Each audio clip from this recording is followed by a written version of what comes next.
Ahojte, my sa dneska nachádzame v takejto krásnej aleji plnej líp a červených tisov, ktoré myslím si, že sú najväčšie v Turcii a krajšie a väčšie a staršie už v Turcii nikde inde asi neuvidíte, ale môžem sa mýliť. Ja odhadujem, že ich vek je tak určite minimálne okolo 300 rokov a lípy sú tu niektoré takisto okolo 150 až 200 ročné kusy. Tieto tisy vyzerajú, že sú podstatne staršie ešte ako tie lípy. A my sme tu prišli kvôli takémuto kaštielu. Je to starý záturčiansky kaštiel. Záturčania ho poznajú ako Rajchlovský kaštiel a niečo si o ňom porozprávame. Takže vedie k nemu, my sme teraz ale z tej zadnej strany. Tu si môžete všimnúť, že je všetko oplotené a tu, kde ja stojím, by ste vôbec nemali chodiť. Takže ja poprosím, keď tu niekto pôjdete, tak cez ten predok, ako sa môže chodiť, keďže je tu už dneska reštaurácia, takže nie takto ako ja idem, dobre? A sú tu aj nejaké sliepočky tam vzadu, takže aby sme to nerušili, aby sme ich nevypustili a tak ďalej. Čiže chodíme predkom, nie tak ako ja.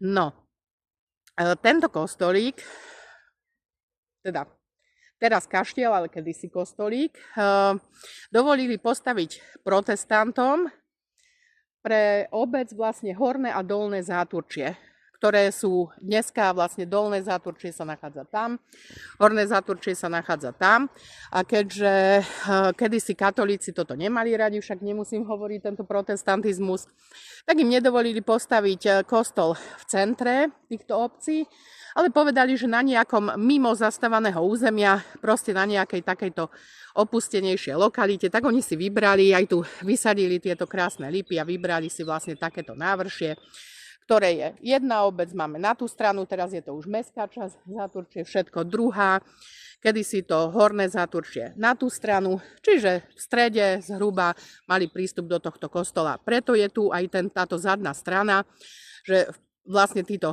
dolní Záturčania fičali pekne po týchto pôvodných schodoch, ktoré sa podarilo odkryť a tu je tá krásna tisová alej, ktorá to lemuje. Preto aj idem, aby som vám ju ukázala, tak idem z tejto zadnej časti, lebo to spredu vôbec neuvidíte. No a my si budeme rozprávať, keďže sme si už povedali, že toto bol kedysi kostol, ale potom neskôr bol prestavaný na kaštieľ. A býval tu úplne na začiatku Zeman Záturecký, vlastne toto celé sa volá Záturčie, čiže ten rod, tí Zemania Zátureckí tu obývali vlastne toto územie. Ale aby sme sa dostali k tomu začiatku, tak musíme si povedať niečo o barónovi Františkovi IX. Revajovi z Mošoviec.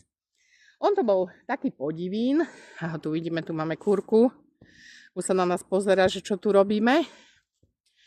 Takže on, tento František, bol taký podivín a bol v podstate taká čierna ovca rodiny, nejako s ním oni nevychádzali. On bol taký skôr cestovateľ, mal taký svoj vlastný svet. Nebol to taký bežný človek tej doby, že by sa rád oženil, usadil a podobne. On chcel cestovať po svete, bol veľký zberateľ, mal proste veľa záľub a nevedel tak nájsť ľudí do života, s ktorými by si rozumel. Takže bol taký samotár. Ani sa nikdy neoženil a teda ani nikdy nemal deti. No a on mal kaštiel Mošovci. A keď pôjdeme smerom na Turčianske Teplice, tak tam máme Mošovce a tam nájdeme ten pôvodný Revajovský kaštiel. A tento František mal takú dobrú kuchárku a jej raz doniesli takého malého chlapca Janka. Otec mu zomrel vo vojne, ako myslím, že bol podôstojník. Mama takisto mu skoro umrela, tak sa z neho stala sirota.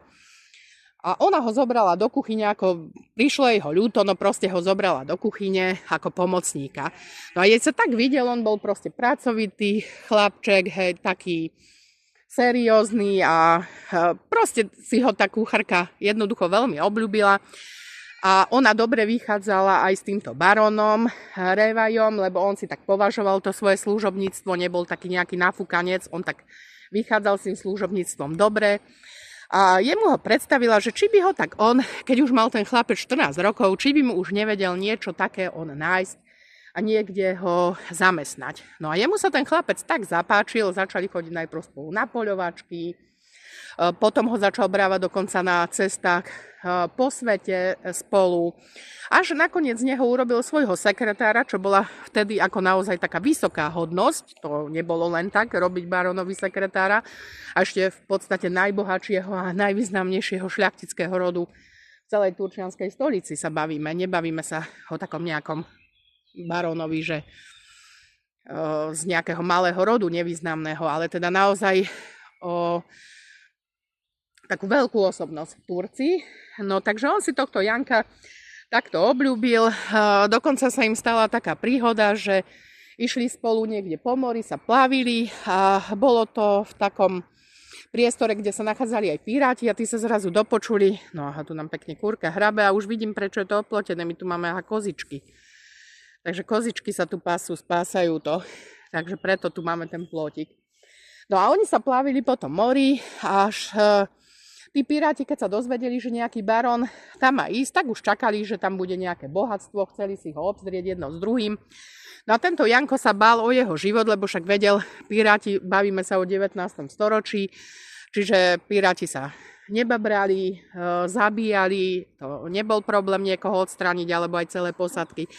Tak on vystúpil proti tým pirátom a tohto baróna schoval do súda a hral, že žiadny barón sa tam ani vôbec nenachádza a že iba on mu má niečo preplaviť odniekiaľ a doviesť. No a tí piráti mu to zožerajú všetko, aj s návijakom všetko mu to uverili, takže on naozaj toho baróna neokradnutého a proste úplne všetko bolo v poriadku, doplavil ho až rovno domov. No a ten už si ho proste tak obľúbil vtedy, keď mu v podstate on mu zachránil život, lebo oni by ho boli tí piráti zabili, tak on si ho potom adoptoval a odkázal mu vlastne všetok ten svoj rodinný majetok. A o tomto barónovi Františkovi my sa ešte budeme baviť, keď sa dostaneme k jeho hrobu, lebo on bol taký zvláštny, že on nechcel byť pochovaný v rodinnej hrobke, ale pochovaný je hlboko v lese. Ale to si všetko budeme ešte o ňom rozprávať, keď pôjdeme zase tam do toho hrobu. To nebudeme rozprávať tu, lebo to je toho veľa. Ale museli sme ním začať, lebo on vlastne tento kaštiel, ktorý si my teraz ukazujeme, tak kúpil tomuto Jankovi a rozhodol sa ho vlastne prestavať tak, aby tam ten Janko Reichel mohol bývať. A my si teraz túto prvú časť týmto ukončíme a my sa pôjdeme pozrieť do toho predku a poukazovať si ešte ďalšie veci okolo tohto kaštieľa, ale už z druhej strany.